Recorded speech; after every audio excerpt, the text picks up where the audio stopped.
Good evening. I'd like to start by thanking Susan Hockfield and the AAAS for this invitation to speak today. We're a new organization, and for us, we're still getting a message out and looking for advice from the community as we decide what we will do. And being able to reach this group, which does represent so much of what's good about science in America and indeed in the world, is a special honor for me. 2 years ago, on the birth of their first child, Max, Mark Zuckerberg and Priscilla Chan pledged to donate the vast majority of their wealth for charitable purposes during their lifetime. Mark is a software engineer and the founder of Facebook. Priscilla is an educator and a pediatrician. Their interests have come together in the Chan Zuckerberg Initiative in the idea that there are many areas of social change in which the areas of engineering have not made the impact that they have in the commercial sector, and that these can come together to advance areas that we care about.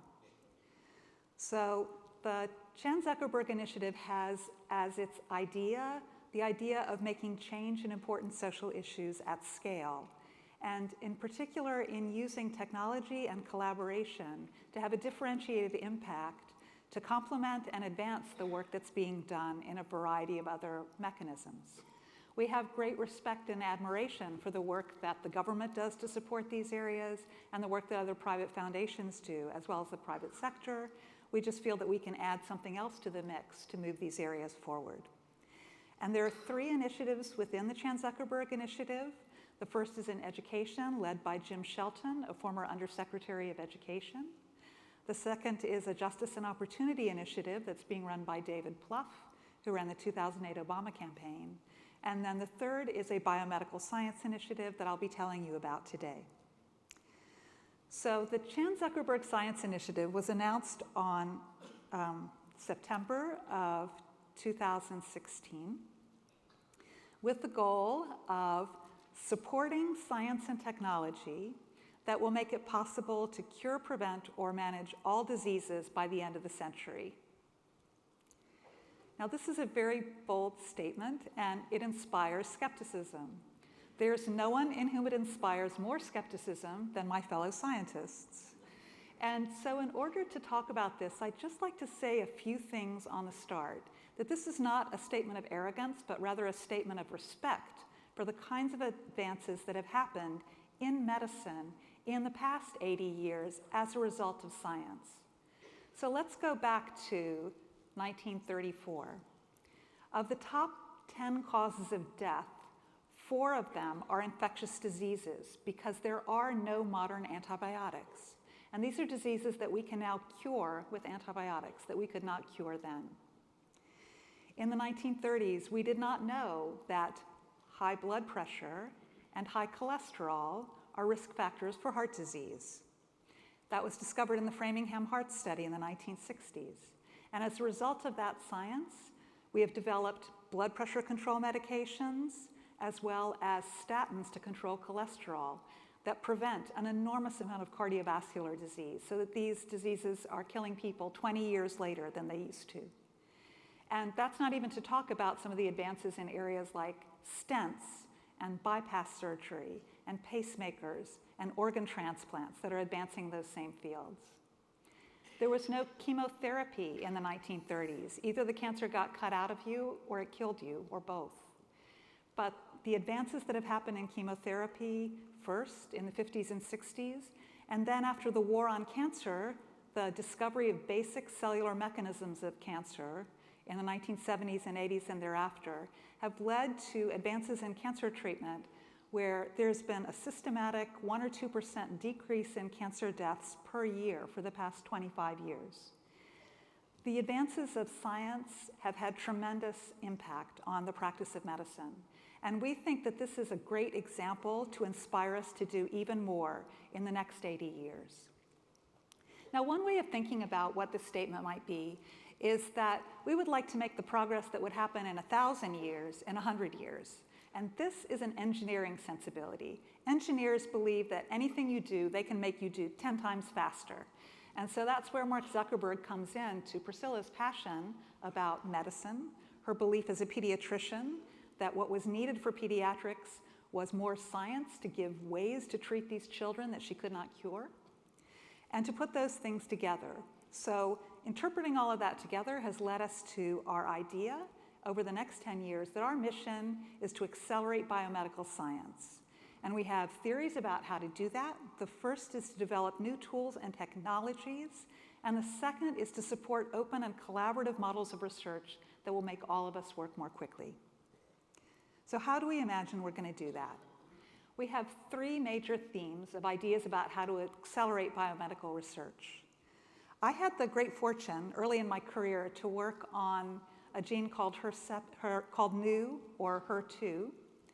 And I represent one of a large number of people who first studied that gene in animals, then studied the gene in humans, then physicians learned that this gene was mutated in a subset of human cancers, and then the biotechnology industry, Genentech, developed that into the first rationally designed FDA-approved treatment for a human cancer, Herceptin.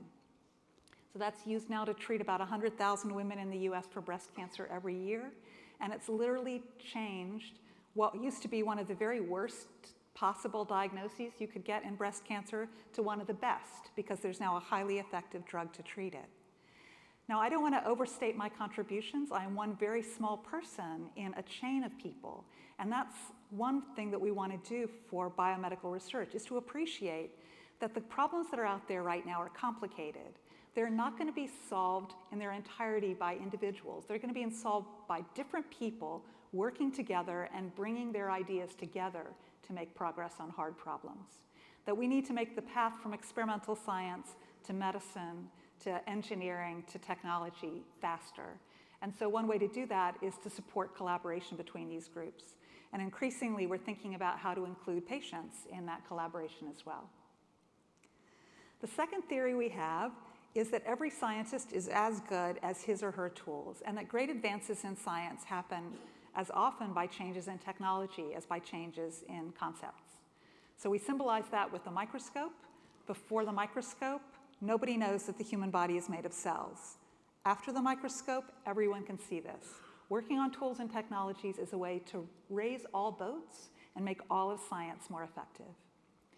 And then the third element of our strategy involves building support for science. So we think if science is going to make that much progress in this century, there needs to be a lot more science in this century. And when we say building support, we mean not just the NIH budget, but really support at every level. We mean private support, public support, state level, local, grassroots support, building a consensus and excitement around the idea that supporting biomedical science is a challenge for our time, and one that we should all be on board for. So these are our three areas, and we're putting them together with sort of values about what we think is going to move this forward: great people, strong technology, collaboration, and open science to accelerate the spread of knowledge.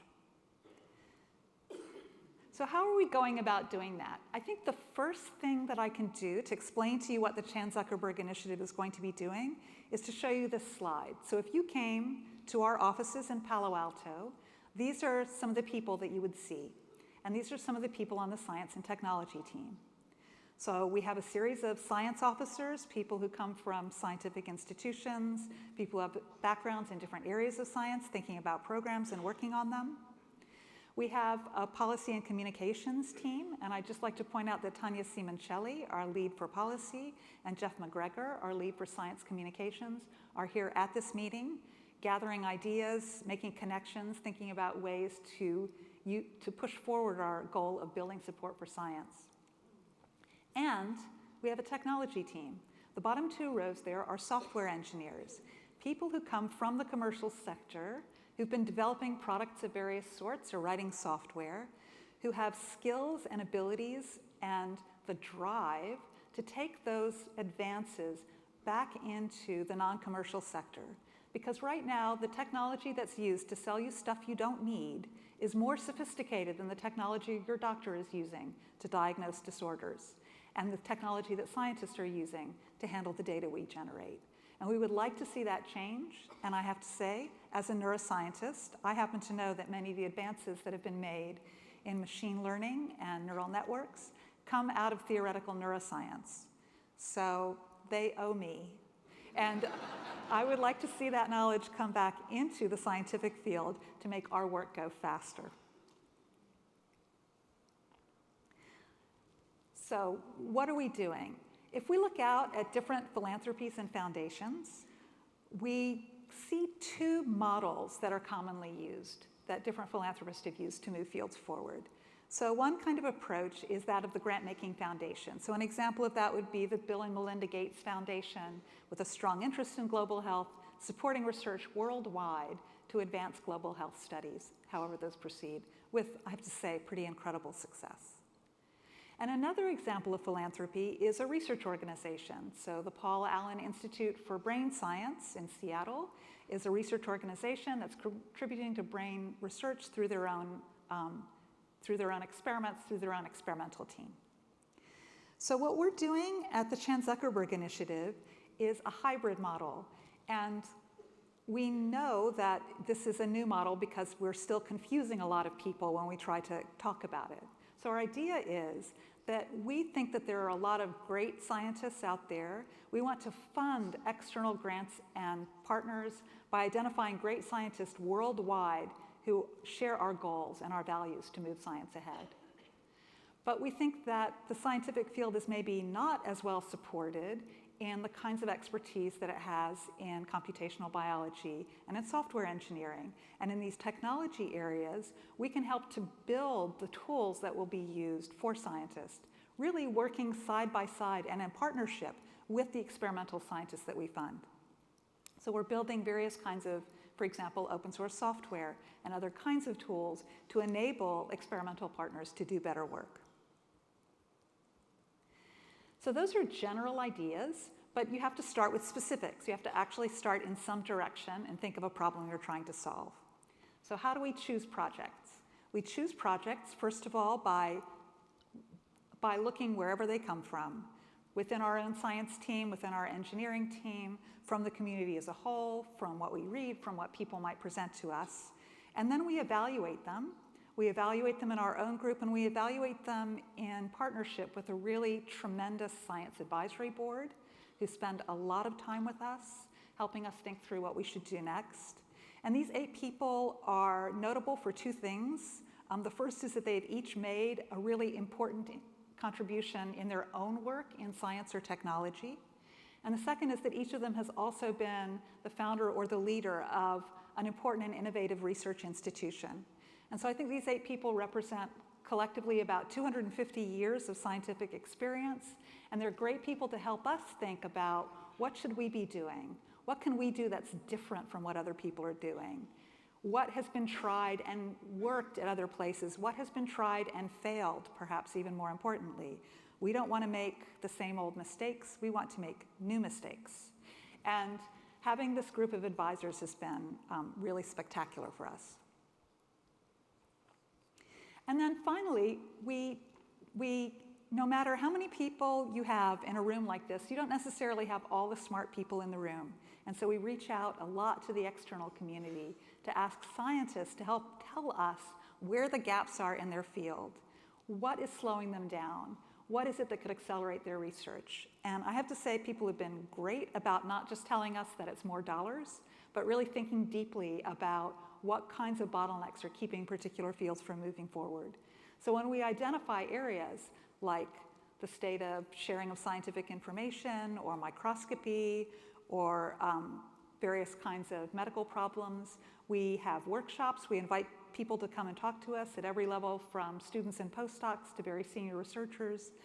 And we enlist their assistance in learning what it is that could help the field move forward.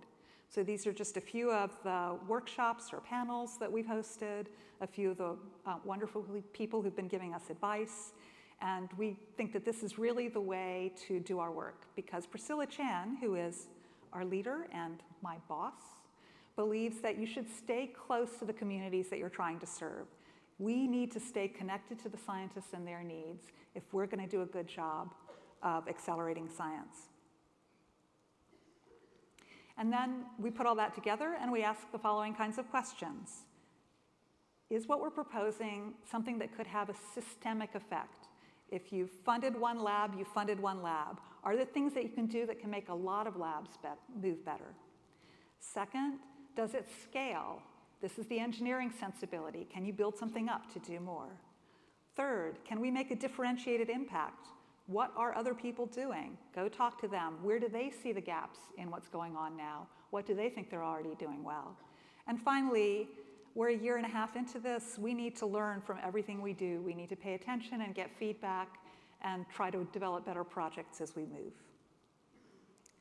So we have 3 kinds of projects that we're working on at the moment, and I'll give you a little bit of information about each of the 3 to give you a sense of how we're taking these ideas of people, technology, collaboration, and open science, and the idea of scaling and differentiated impact to a variety of different problems. And those 3 are the Chan Zuckerberg Biohub, several projects in transformative technologies, and challenge networks to solve biomedical problems. So what's the Chan Zuckerberg Biohub? The Chan Zuckerberg Biohub, which was founded last fall a year and a half ago, is a new kind of research site that links scientists and engineers together in the San Francisco Bay Area. So 3 of the great scientific institutions in the world are in the San Francisco Bay Area.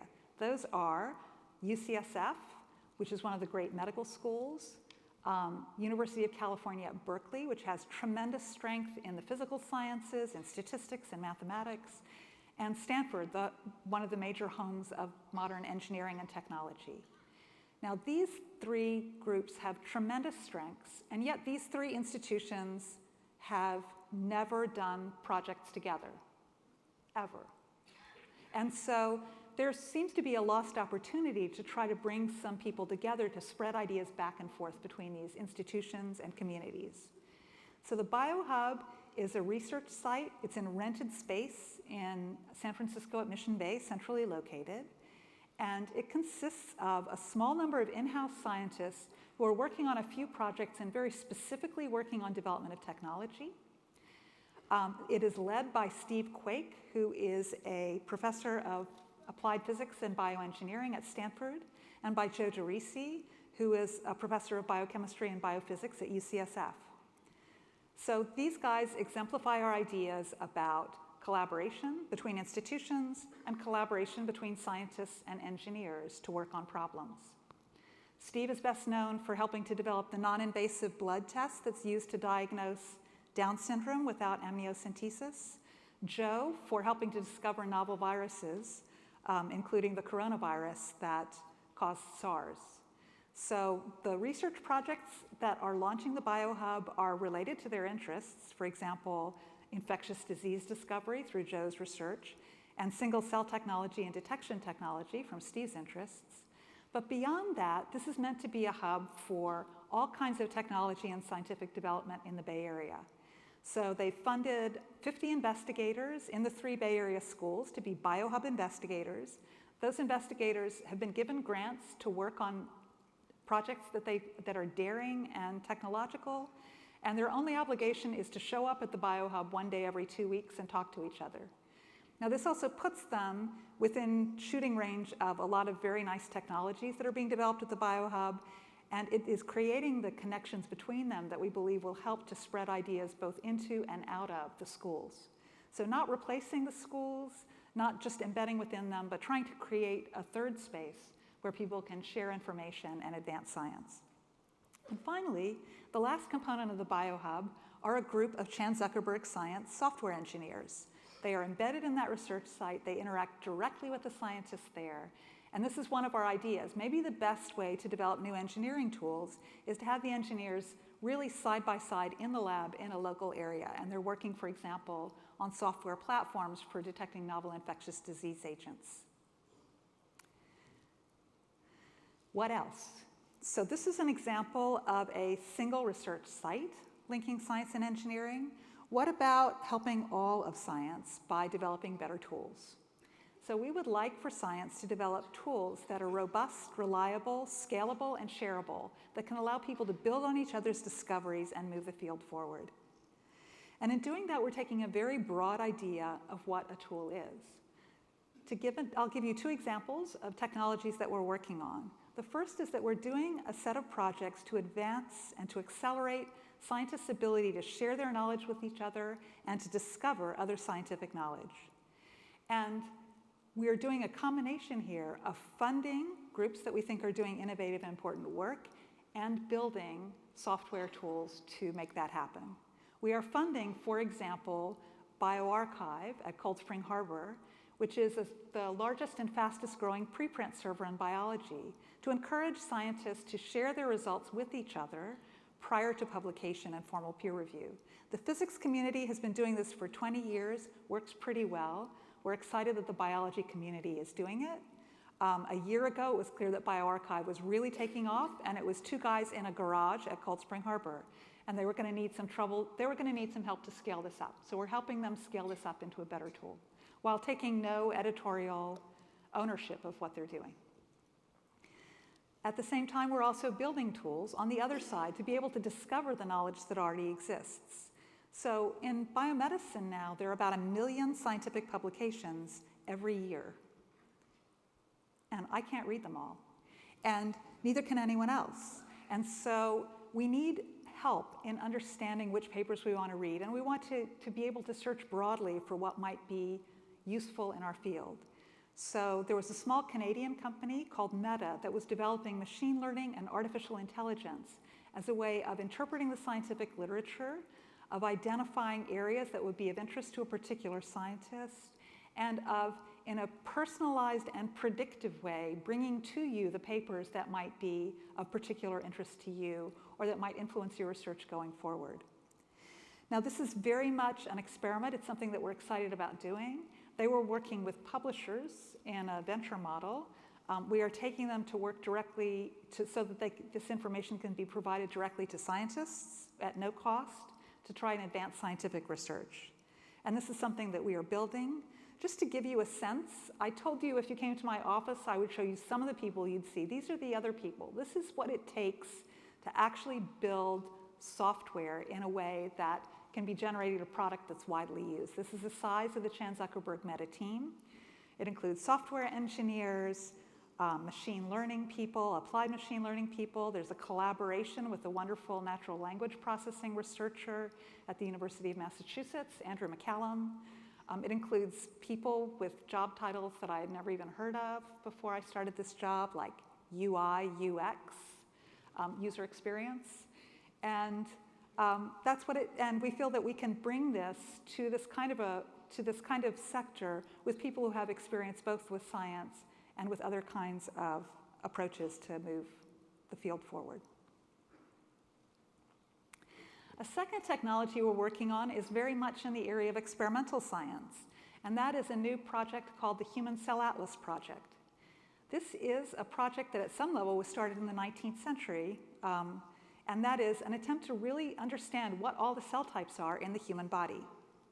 So the human body, we all know about the Human Genome Project. There are about 25,000 human genes.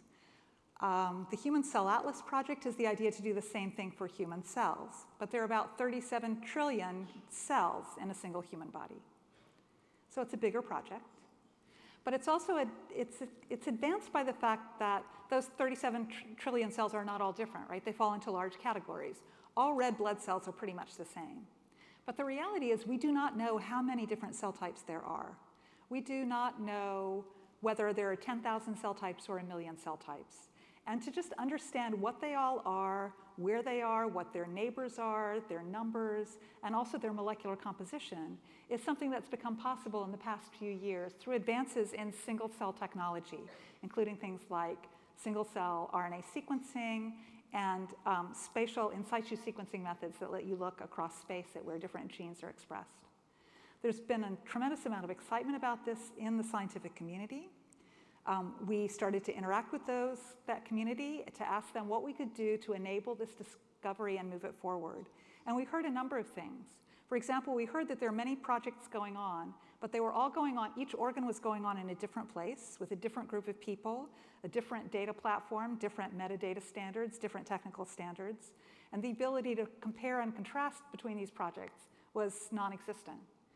So that's not good, because if you really want to understand human disease, you need to understand the cells, and you need to be able to look across different organs. If you want to understand lupus, for example, this is a disease that represents a malfunctioning of the immune system.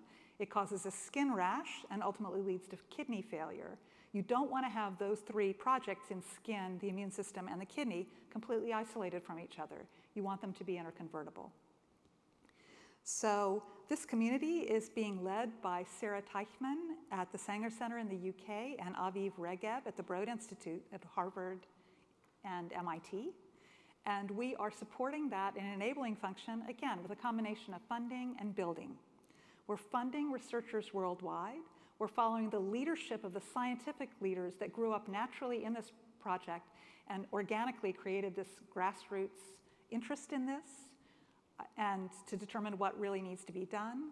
And then at the same time, we're helping to build a data coordination platform, because the amount and forms of data that go into this are going to be substantially larger than those that are in the existing biology databases. And we cannot use the kinds of techniques that have been used in the past. The things like the Genome Archives, dbGaP, are already completely flooded by the amount of data we're generating now. This stuff has to be rebuilt in a modern software architecture. And finally, I just want to highlight that this is not a Chan Zuckerberg Initiative project. We are one of many people who are contributing to this, and we like to collaborate with the other funders. We have very active and frequent communications with many of the other groups involved, like Wellcome, the National Institutes of the Health, and a number of private and international foundations. So how does that work? So we fund. We've had 2 open requests for applications. Our first open request for applications last year, we got applications from 6 continents. We're very pleased about this. And the point is, this is not a country club. We really want to fund every scientist who can make an impact in this area. I shouldn't have said that. We really want to fund a broad group of scientists who can make an impact in this area and move the field forward. And the doors are open for anyone with a great idea who is willing to work in this open and collaborative data framework to bring together this tremendous resource. The second grants, which are currently under review, comes to a recognition that actually what is most difficult in this problem is going to be the computational and data visualization and analysis tools. That this involves a lot of different kinds of data. It's fragmentary. Exactly what you see about what cell type is probably going to end up being more dynamic and probabilistic. The ground truth will not be something you can point to and describe precisely what this cell type is, because the cell type is different today and tomorrow. It's different early in life and later in life. It's different in men and women and so forth.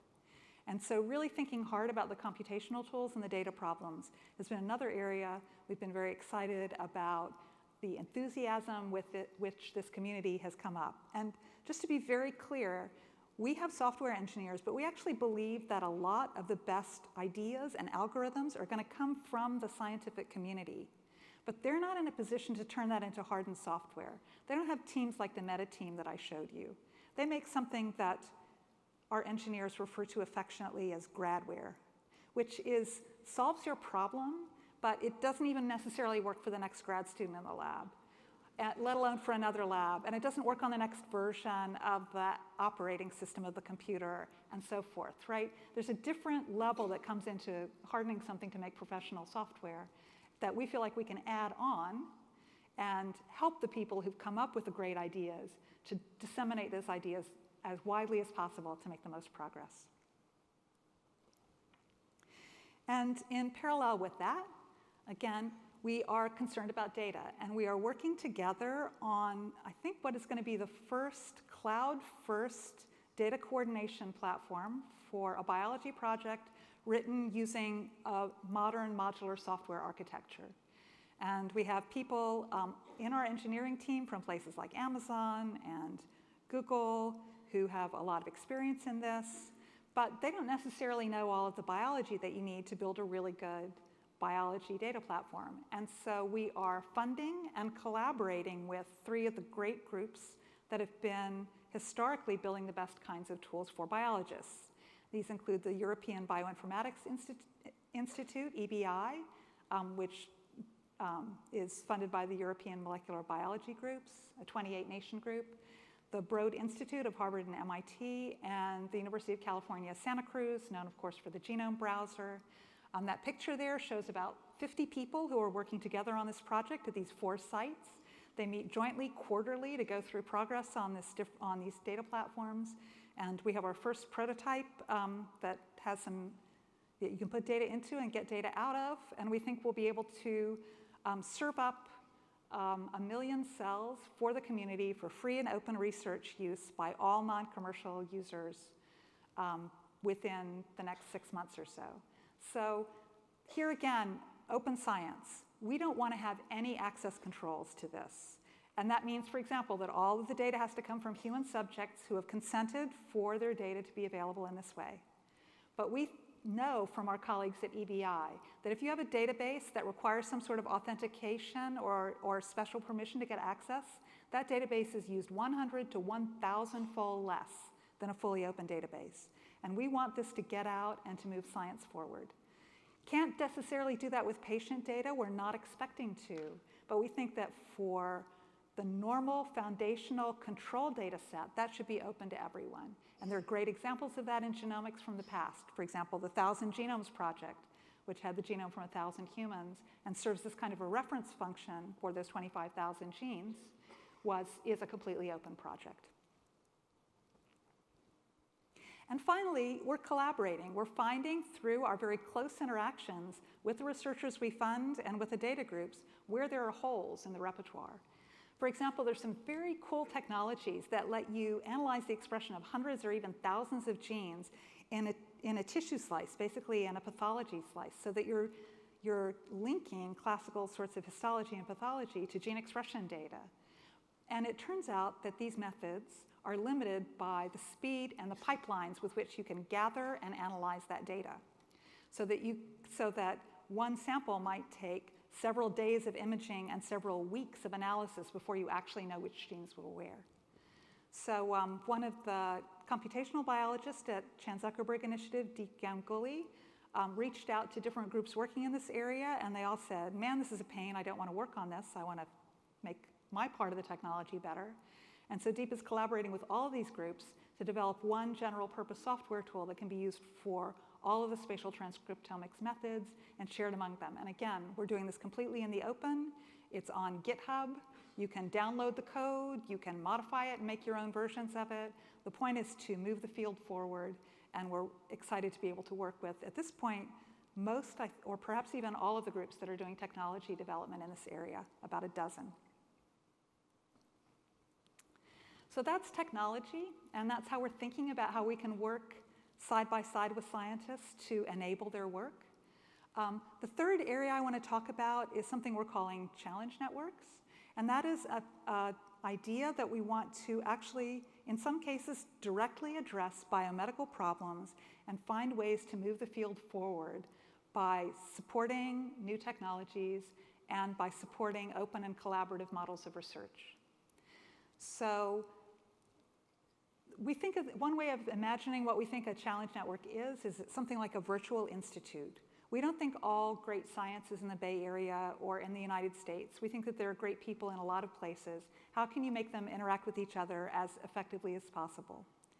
We want to be able to bring new people and ideas into disease fields. We want to build and support interdisciplinary teams and encourage their collaboration with each other. And again, we're thinking about experimentalists, physicians, engineers, computational scientists, patients. And finally, we feel a particular need to support the next generation of scientists, because after all, that's who's going to be working on science 50 years from now. And the existing systems, we all know, are not as successful at supporting early career scientists as they should be. And so we're feeling a particular responsibility to step in and see if we can do something there. So we're starting this idea by looking for disease areas where we feel that there are both great needs and great opportunities.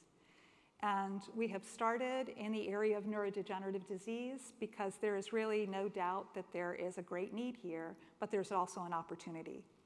So this slide here gives you Alzheimer's disease in 2 slides. The first slide is that in the early 1900s, it was discovered that patients with certain cognitive symptoms had syndromes in which large parts of the nervous system actually died within the brain. And there's been progress in understanding the basis of this disease, and a very large part of that progress is symbolized at right by the fact that we now know many risk genes that can cause patients to develop Alzheimer's disease. And particular risk genes that are rare in the population can lead to very early onset severe versions of the disease, and others, mutations that are common in the population, to later onset diseases.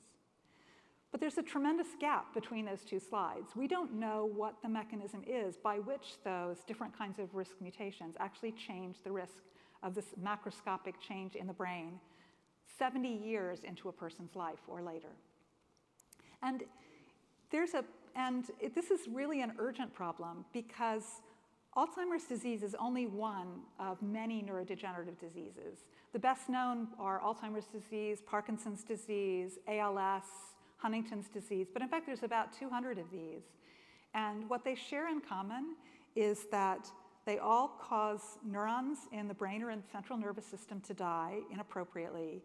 And second, that there are no cures, prevention mechanisms, or even disease-modifying treatments for any of these diseases. And so there is a tremendous need to move these fields forward. So I've illustrated a couple of the diseases at the bottom right.